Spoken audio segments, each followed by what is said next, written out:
real gross domestic product today is 3.3.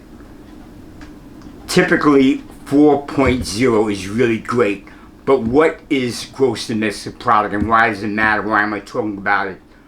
It's because that's the way a country is measured in terms of its growth.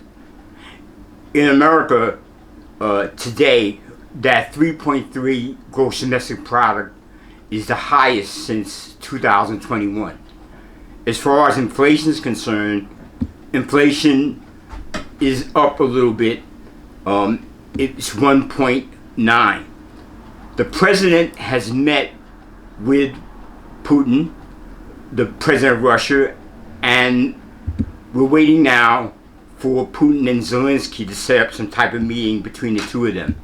The members of the European community and NATO and a couple of European nations visited the White House, and they put together a strategy on how to try to bring an end to the war in Ukraine. Also, there's been a few trade deals, Japan, Vietnam, the EU, for tariffs. We worked them out, and it looks like we're going to get to a point that eventually that we'll be sitting down with India and China to get through more trade deals. There, $2 billion out of President Biden's CHIPS Act, President Trump has decided to put that money toward finding rare minerals. So that's some of the money that that the president has decided to do with the CHIPS Act.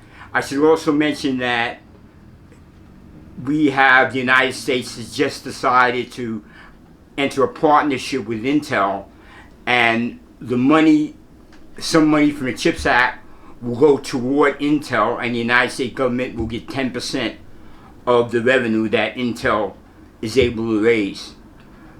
I'm going to talk now about something you may hear about a lot related to yields and yield curves. The United States has, when it lends money, it can lend out money from as little as 4 weeks to 30 years.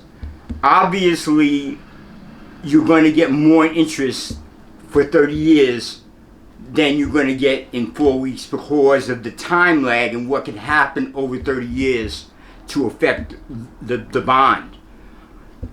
And that's important because that's how we get to what is the 10-year bond, which sits in the middle. And the 10-year bond is so important because that's what mortgage rates are based on. It's really what the Fed uses to do the tenor of the country. And the big problem that may happen, that has happened in the past before, is something called a yield curve inversion. And what happens there is that the 30-year I talked about, or in the case of the yield curve, would be a 10-year. In other words, what would happen is people would not have confidence in leaving their money in for 30 years or 10 years. So the price of a 10-year bond might wind up being less than the price of a 2-year bond. That presents a very, very serious problem to any economy. President Xi of China and President Modi have met. They're trying to do something with BRICS. As I said, I think we're going to do something with India pretty soon. The Trump administration has decided to make crypto and the United States the crypto capital of the world. And they've come up with 3 ways and methods to do it. One is Project Crypto, which is a regulatory commission set up by the Securities and Exchange Commission to modernize existing rules, to decide whether a crypto asset is a security or is it a commodity. The reason why that's important, because if it's a security, it's managed by the Securities and Exchange Commission. If it's a commodity, it's managed by the Futures Commission, and they're treated differently.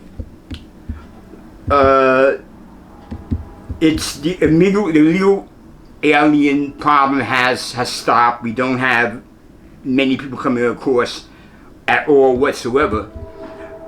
Now, also what's happened with China is America has decided to sell NVIDIA chips to China. And the reason why I think it makes sense is because if you give China the opportunity to make their own chips, eventually they're going to compete with the American chip industry. So it makes sense for us to sell them something from NVIDIA, which is an older grade chip which they can build on. At least it eliminates the potential competition.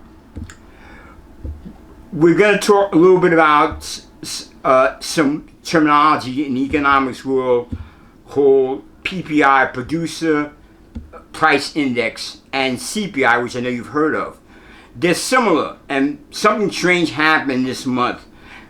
PPI is a basket of goods which a producer has to buy in order to produce his product.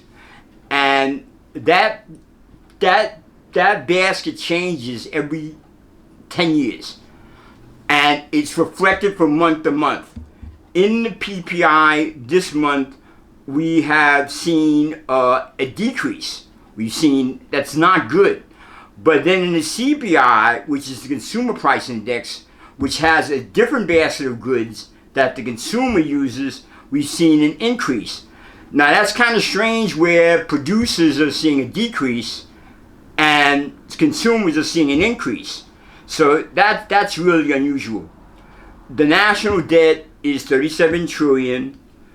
The problem is the debt service, really. And to think of what debt service is like the interest you pay on your credit card.